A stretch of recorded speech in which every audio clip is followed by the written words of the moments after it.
we sat there. 10 minutes go by, he ain't came out. I said, maybe he peeping out where that he could see us down this way. Back up around the corner and go down the other corner, come up his corner. Since he right up the street from the McDonald's. I said, we could see him in his car, and if he come back this way, we'll just do him in his car. Pull up on the side, block him in, and waste his ass. Even if he tried to take off, he ain't going nowhere. He had to ram the hell out of this van. And we ain't worried about the van because the van was in the dead man's name. So we could get out, leave the van, take another car. So he stayed in there another 10 minutes. I said, okay, something ain't right. So we just got tired of sitting out there. We figured that somebody might call the police. So we took off, jumped back on the large freeway and headed back east. We got back to the east side. By the time we got back there, word was already out. Man, they saying that y'all pulled up on M money. I was like, what the hell you mean? He said, man, y'all didn't pull up on? I don't know what you're talking about. Man, we boys. I don't know you niggas. And remember that. I don't need no witness against me that I told y'all any damn thing. So don't be asking me about what we did or what we didn't do. Man, but we all work together. Yeah, until one of you motherfuckers get caught, then the first thing out your mouth is, ooh, I'm giving up. Because I want some time off. So I always stated, never repeat what you done did or who you did. Because if you do, you just made that individual a witness against you. So when we do shit, don't ever think about it again. Let it die. But most of the guys would still get together and they'll talk about who they just did. I'm like, some of them, I would tell, man, why you make me a witness against you? What you mean, a witness? You telling me you goddamn bullshit? I don't want to hear that. If anything go wrong, you can't say that, well, Boone knew about it.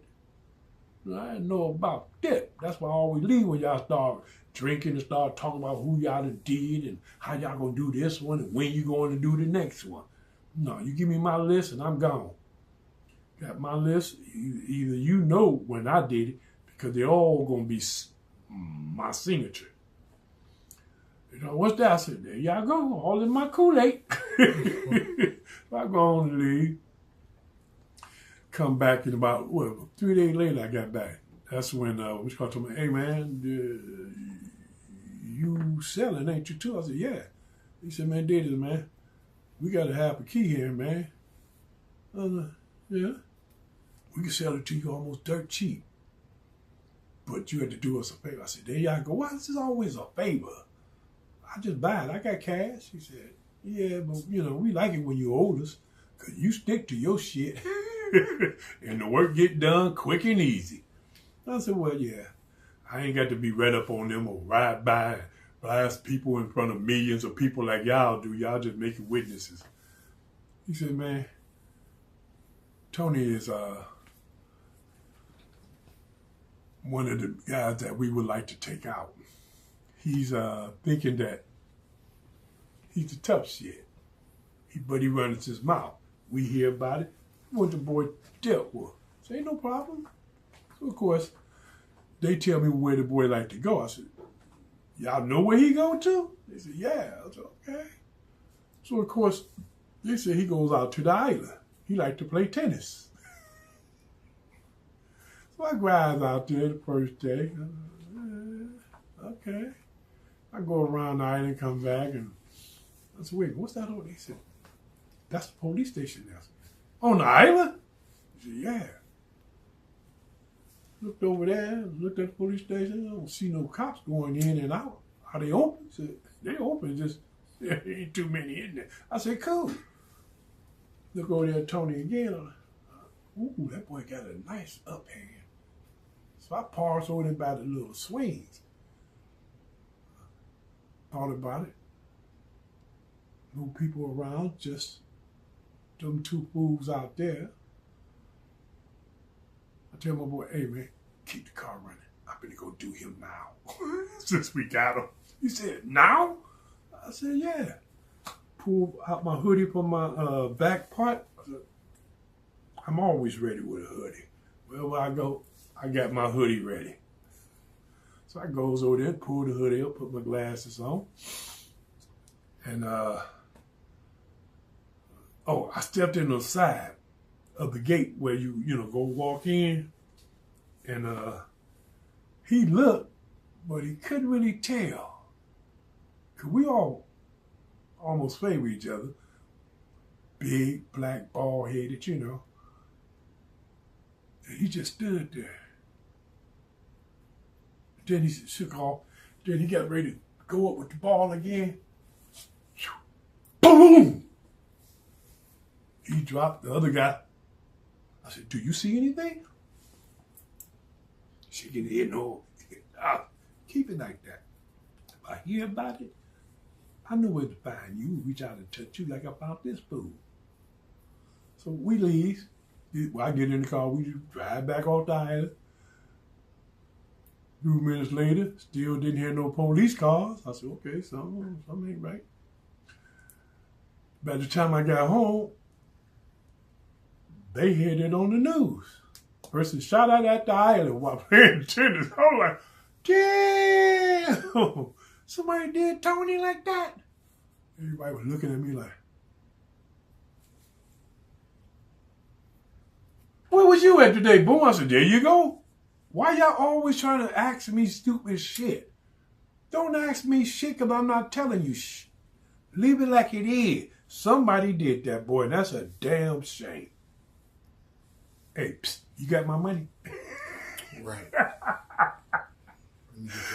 So everybody pick up on that little part of it. I said, okay, I got to stop doing that too.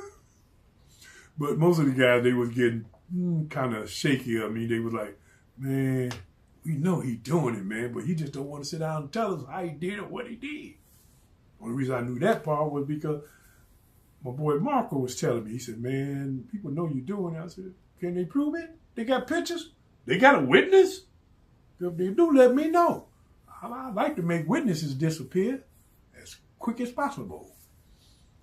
But we sat around. I took my money. I left, picked up Marco, and we went over there to his girl house. Was kicking it. He was kicking it with her. I was sitting out in the car. Sitting out there, and then all of a sudden the guy walked by and told me, man, you better tell that punk, you better stop messing with my girl. I'm like, you talking about Marco? I don't know his name, but man, yeah. I said, well, if you messing with your girl, evidently she ain't yours. She messing with him. And for you to come to me and tell me something that you should tell another man, sound like you a bitch. He gonna talk, man, I'll mess you up. Now, of course, I'm sitting in that little bitty Camaro. So I opened the door, pull myself up. I said, you gonna do what? Man, nothing, man. I'm kind of crazy. I was talking to myself. I said, well, I can fix that real quick. Ease back my coat. He seen the butt of that gun. No, man, I don't want no smoke. I don't want no smoke. I said, did you just come in and talk about what you gonna do to Marco? If you think you gonna mess with him without me doing something to you, you crazy. Now let him get a paper cut. I'm gonna believe that you had something to do with that. So he takes off walking. I said, it looked like you walking kind of slow, homie. I wanted to shoot you in your back. That nigga took off running. Marco heard me screaming. He comes like, hey man, what's wrong? What's wrong? I said, that fool down there running, talking about he was gonna do something to you. Man, I liked it. Man, we ain't gonna take this nigga through the hood. Too many people done looked and seen what was going on, man. Let's boogie. You done? He said, yeah, man. I was on my way out the door when I heard you talking loud. I knew something was going wrong. I said, no, man, let's go.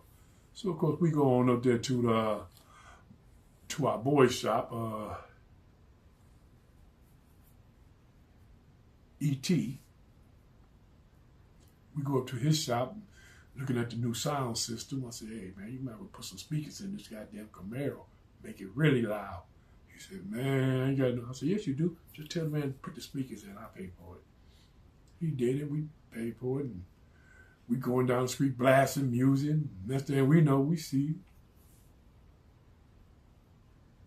white boy. I'm like, nice little beard he got there. See, at that time, he wasn't on my list, but we knew who he was.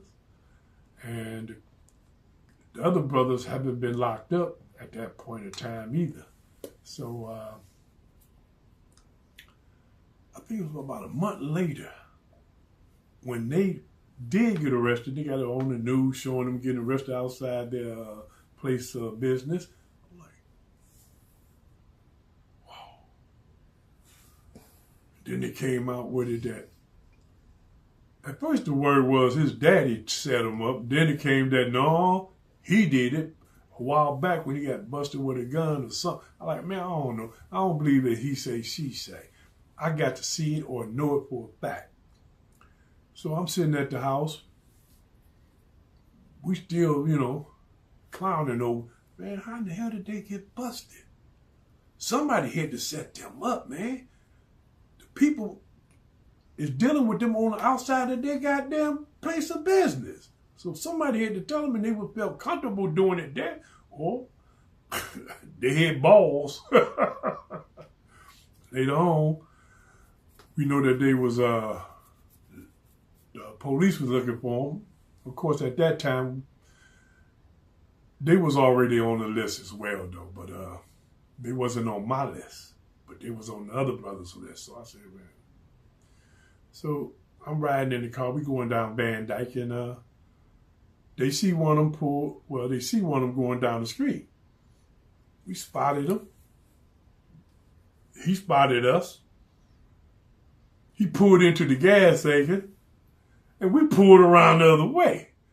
Once we pulled around the way it came up, he took off back and speeded up Mac. I like, oh man, he seen us. He said, no, he didn't. So we pulled out and speed up Mac with him. I said, man, he know we back here, man. Look how fast he going. And we got the bumper pedal to the floor too.